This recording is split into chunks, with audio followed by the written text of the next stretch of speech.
Мои родители приехали в Турцию, и вчера мы вместе ездили в Грин Каньон.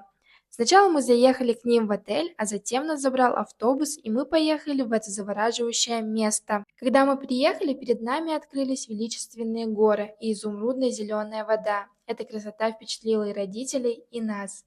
В этот раз нам посчастливилось увидеть водопад. Обычно летом его здесь не бывает. Многие не знают, но Грин Каньон– это водохранилище, созданное в 1970-х годах. Его вода имеет такой изумрудный оттенок благодаря минеральным породам, чистой воде и отражению солнечного света. После прогулки мы искупались прямо в каньоне, в этой прохладной и прозрачной воде, а затем пообедали. Мы вернулись в отель, оставили родителей отдыхать, а сами поехали к морю.